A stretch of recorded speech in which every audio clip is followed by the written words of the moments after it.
Hi friends, ನನ್ನ ಮಗಳಿದಳಲ್ಲ ನನ್ನ ತುಂಬಾ ರೇಗಿಸ್ತಾಳೆ, ತುಂಬಾ ಕಿಂಡಲ್ ಮಾಡ್ತಾಳೆ. ಏನಕ್ಕೆ ಕಿಂಡಲ್ ಮಾಡ್ತಾಳೆ ಅಂತ ಕೇಳಿ ಇವಳೇ ಹೇಳ್ತಾಳೆ. ಹಾಯ್ ಮಾಡಿಬಿಡು ಫಸ್ಟ್ ಎಲ್ಲರಿಗೂ. ಹಾಯ್ ಮಾಡು. ಮಾಡವಂತೆ ಫ್ರೆಂಡ್ಸ್ ತುಂಬ.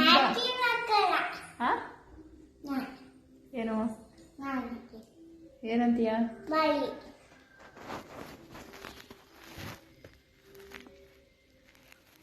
ತುಂಬಾ ರೇಗಿಸ್ತಾಳೆ ಫ್ರೆಂಡ್ಸ್ ಇವಳು. ಆಮೇಲೆ ಆಡ್ಕೊಳ್ಳೋದು ಅನಿಸ್ಕೊಳ್ಳೋದು ಎಲ್ಲ ಮಾಡ್ಕೊತಾಳೆ ಫ್ರೆಂಡ್ಸ್ ನನ್ನ ಇವಳು. ನೋಡಿ ಹಿಂಗೆ ಅಂತಾಳೆ, ಹಿಂಗೆ ಬರೀ ಚಿಚ್ಚಿನದ್ರಲ್ಲೇ ಇರ್ತಾಳೆ, ಬರೀ ಚಿಚ್ಚಿನದ್ರಲ್ಲೇ ನೋಡಿ ಫ್ರೆಂಡ್ಸ್. ಒಳ್ಳೆ ನೋಡಿ ಫ್ರೆಂಡ್ಸ್, ಇವ್ರ ಫ್ರೆಂಡ್ ಬಂದ ಅಂದ್ಬಿಟ್ಟು ಬಾಗಿಲು ತೆಗಿ ಅಂತ ಹೇಳಿ ಫ್ರೆಂಡ್ಸ್. ನೋಡಿ ಇವಾಗ ನಾನು ತೋರಿಸ್ತೀನಿ ಎಲ್ಲ ಹೋಯ್ತಾಳೆ ಅಂತ ಇವಳು. ನೋಡಿ ಎಲ್ಲೋಯ್ತವಳೆ ಅಂತ. ಸುಮ್ಮನೆ ಓಡೋಗದೆ, ಇರೋದೇ ಇಲ್ಲ ಮನೆಯಲ್ಲಿ. ಬುಕ್ ಎತ್ಕೊ ಓಡೋಗದೆ. ನೋಡಿ ಝೂ ಮಾಡ್ತೀನಿ. ಲೇಖನ ಏನು